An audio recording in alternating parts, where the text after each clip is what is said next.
पालो, कन्हैया से कह दो।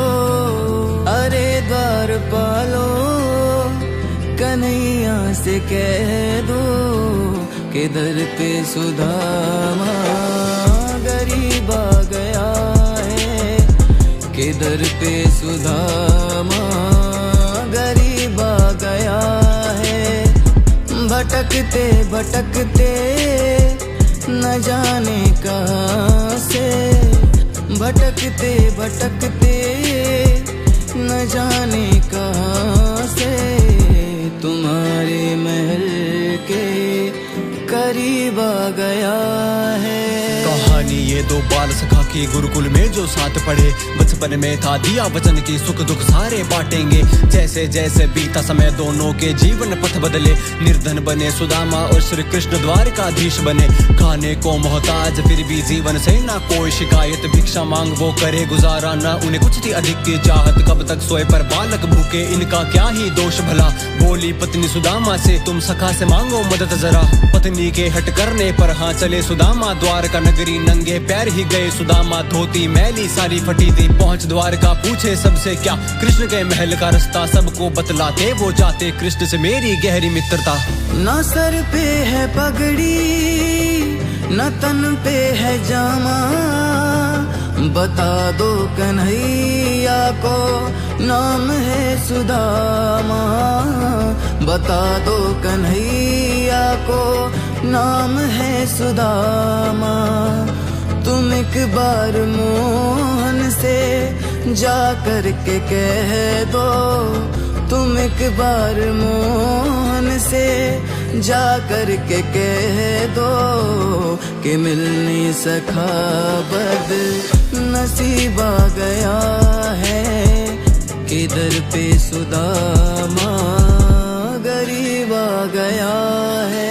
देख के हाल सुदामा का, लोग कहे पागल उनको कोई ढोंगी है जो आया है। मारो सारे पत्थर उसको, इतना निर्धन ब्राह्मण भला मित्र कृष्ण का कैसे होगा। हंस रहे लोग सुदामा पर, वो अंदर ही अंदर जाए रोता। जैसे तैसे पहुंच गए वो कृष्ण के महल के द्वारों तक। द्वारपालों ने रोका उनको, पूछा आने का उपलक्ष्य। बोले सुदामा उनसे द्वारकाधीश को वो संदेश ये दे, आए मिलने सखा सुदामा निर्धन दूर प्रदेश से।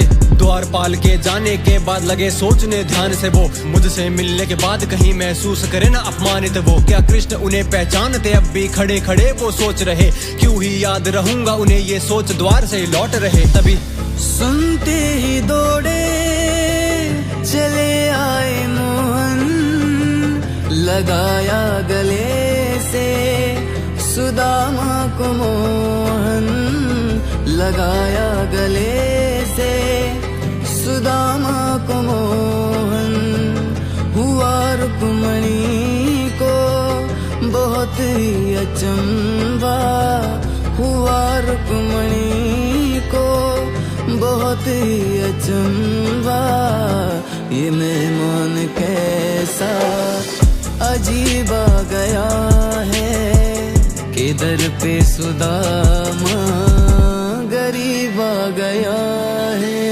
देख के सारे लोग अचंभित, ये भला कैसी माया है। एक निर्धन ब्राह्मण से मिलने त्रिलोकपति खुद आया है। नंगे पैर ही भागे कृष्णा, हालत कर ली पागल जैसी। लगाया सुदामा को सीने से अपने, गिरते जाए आंखों से मोती। देख सुदामा की हालत केशव फूट फूट के रोए हैं। सिंहासन पर बैठा कर उनके चरण आंसू से धोए हैं। तभी पड़ी नजर केशव की, सुदामा कुछ तो छुपा रहे। मित्र को अपने देने भेंट में 3 मुट्ठी चावल जो लाए। 56 भोग खाने वाला राजा क्यों ही भला हाँ ये खाए। तभी देने में संकोच करे श्री कृष्ण मंद मंद मुस्काए। छीन पोटली सुदामा से चावल देख कर बोले कि इस भेंट की तुलना कर न सके कोई भेंट समस्त ब्रह्मांड की। जैसे ही कृष्णा ने चावल का पहला आहार लिया, धरती लोक का सारा सुख हाँ सखा सुदामा के नाम किया। दूसरी मुट्ठी में कान्हा ने स्वर्ग लोक प्रदान किया। तीसरी मुट्ठी खाने चले माँ लक्ष्मी ने हाथ थाम लिया। हे भगवान क्या अब इनको वैकुंठ धाम भी दे दोगे। अब थम जाओ माधव अपना सिंहासन भी आप खो दोगे। इस मुट्ठी चावल के लिए रुक्मणी ब्रह्मांड का त्याग करूं। उसने अपना सब दिया मुझे, मैं मेरा उसके नाम करूं। सुनकर बातें कृष्ण की ऐसी समस्त देवगण घबराए। ये देख माँ रुक्मणी ने चावल छीन के कान्हा से खुद खाए। निस्वार्थ मित्रता देख के आंखें शिव ब्रह्मा की छलक गई। जय हो आपके द्वारकाधीश, आप सा जग में कोई नहीं। बराबर में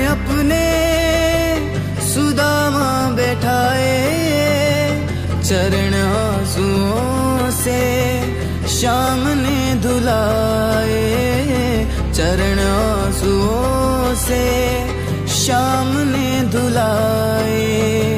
न घबराओ प्यारे जरा तुम सुदामा, न घबराओ प्यारे जरा तुम सुदामा।